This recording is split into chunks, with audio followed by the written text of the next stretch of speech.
नमस्कार, स्वागत आहे तुमचं अंजलीज रेसिपी मराठीमध्ये. आज आपण पाहणार आहे झटपट मोदक आणि हे ओल्या नारळाचे मोदक आहेत. तर आज संकट चतुर्थी आहे, तर संकष्टीला तुम्ही अशा प्रकारचे अगदी झटपट होणारे मोदक बनवू शकता. तर इथे मी एक ओला नारळ घेतला आहे.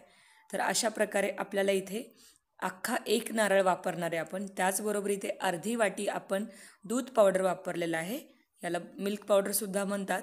आणि इथे आपल्याला मिल्क पावडरची क्वांटिटी अर्धी वाटी घ्यायची आहे. त्याचबरोबर इथे मी अर्धी वाटी गूळ वापरलेला आहे आणि एक छोटा चमचा वेलची पूड वापरणार आहे. तर वेलची पूड ऑप्शनल आहे, नाही वापरलात तरी चालेल. तर आता आपण सगळ्यात अगोदर ओला नारळ जो आहे तो एका मिक्सरच्या भांड्यामध्ये काढून घेऊया. व्यवस्थित आपल्याला त्याचा चव काढून घ्यायचं आहे. हवं असेल तर तुम्ही हे बारीक चाळणीने किंवा खिसणीने खिसूनसुद्धा घेऊ शकता. तर इथे आता आपण मिक्सरमध्ये फटाफट मोदक व्हावेत यासाठी मी हे बारीक करून घेणार आहे. तर असे ओल्या नारळाचे छोटे छोटे तुकडे करून घ्यायचे, जेणेकरून व्यवस्थित ग्राइंड होतं, नाहीतर मग एखादी तुकडा शिल्लक राहू शकतो. तर अशा प्रकारे आता आपण ओला नारळ जो आहे तो मिक्सरमध्ये फिरवून घेतलेला आहे आणि अगदी बारीक करून घेतला आहे.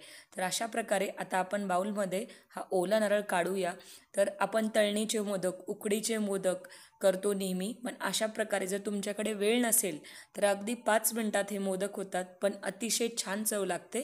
आता आपण एखाद्या पॅनमध्ये साधारणतः 1 चमचा साजूक तूप टाकलेलं आहे. साजूक तूप जे आहे थोडंसं गरम करून घ्यायचं आणि त्यानंतर मग 1 वाटी ओला नारळाचा जो खीस आहे किंवा जो चव आहे तो यात ॲड करायचा आणि थोडंसं भाजून घ्यायचं.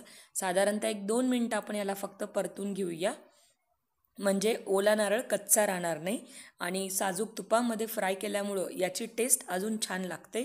तर आता आपण 2 ते 3 मिनटानंतर, म्हणजे ओल्या नारळातलं पाणीसुद्धा अशा प्रकारे फ्राय केल्यामुळं म्हणजे सुकून जातं पाणी आणि त्याला पाणी सुटत नाही. तर त्यासाठी 1-2 मिनटं फ्राय केल्यानंतर त्यात आपल्याला गूळ टाकायचं आहे आणि गूळ थोडासा वितळून घ्यायचं आहे, कारण गुळाचे आपण खडे वापरले. हवं तर ही प्रोसेस लवकर होण्यासाठी तुम्ही गूळसुद्धा खिसून यात टाकला तर अजून लवकर ही प्रोसेस फास्ट होते. तर बघा, आता इथे आपला जो गूळ आहे तो सुद्धा व्यवस्थित वितळला गेलेला आहे आणि छान हे मिश्रण आपल्याला घट्टसर होईपर्यंत परतून घ्यायचं आहे. वेलची पूड यात मी ॲड केलेली आहे व्यवस्थित.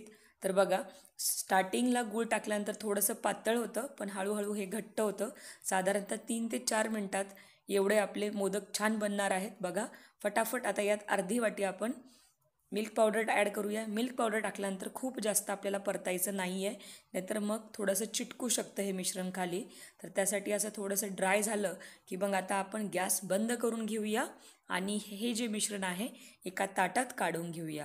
म्हणजे यापासून जे मोदक बनतील ते खूप टेस्टी होतील आणि अतिशय झटपट होणारे आहेत. तुमच्याकडे साचा असेल तर तुम्ही साच्यामध्ये याचे मोदक बनवू शकता किंवा हाताने सुद्धा अगदी छानपैकी वळता येतात याचे मोदक. तर आपण आता, माझ्याकडे एक मोदकचं मोल्ड आहे, यात ॲट ए टाईम 4 मोदक बनतात. तर अशा प्रकारे तुम्ही फटाफट मोदक बनवू शकता. जर तुमच्याकडे अशा प्रकारचं मोल्ड नसेल तर तुम्ही हातानेही बनवू शकता.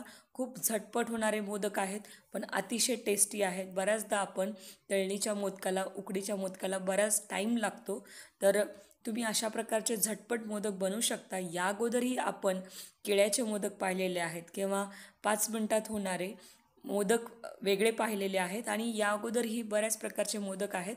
तर त्या सगळ्यांच्या रेसिपी चॅनलवर आपल्या अपलोड आहेत. हवं तर तुम्ही त्यासुद्धा रेसिपी बघू शकता. खव्याचे सुद्धा आपण मोदक पाहिलेले आहेत. तर आता फटाफट अशा प्रकारे मोदकमध्ये दाबून सारण भरायचं, म्हणजे ते घट्ट व्यवस्थित असं मोदक छान येतो, त्याचा शेपही छान येतो. तर अशा प्रकारे बघा, मस्तपैकी ॲट ए टाईम आपले हे 4 मोदक तयार झालेत.